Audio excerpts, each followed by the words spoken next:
ہے دعا کے ذریعے سے، وہاں پہ یہ دعا سبب بنتی ہے کہ اس کے تمام اعتقادات کو ٹھیک کر دے، توحید کو ٹھیک کرے. یہ نا ایام میں گفتگو کر رہا تھا کس طریقے سے دعا کرنا انسان کی توحید کو مضبوط کرتا ہے. توحید کے ساتھ ساتھ یہی دعا ہوتی ہے جو عقیدہ عدل کو بھی مضبوط کرتی ہے، عقیدہ عدل کو بھی مستحکم کرتی ہے، اور عقیدہ نبوت و امامت کو بھی مستحکم کرتی ہے انسان کی ذات کے اندر.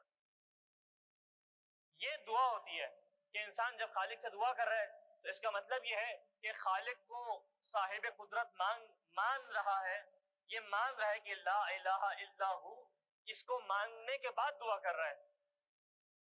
اس کے بعد جب دعا کر رہا ہے تو خالق کی بارگاہ میں وسیلے کو اختیار کر رہا ہے، بغیر وسیلے کے دعا نہیں کر رہا. دعا کا مطلب کیا ہے کہ خالق کی بارگاہ میں سفارش کرنا، خالق کی بارگاہ میں اپنی شے کو طلب کرنا. تو یہ عقل انسانی کا قاعدہ ہے کہ جب بھی کسی کی بڑے کی بارگاہ میں جاتا ہے تو ہمیشہ اس کی کوشش ہوتی ہے کسی ایسے ذریعے سے جائے جو اس کی بارگاہ میں سفارش کا مقام رکھتا ہو.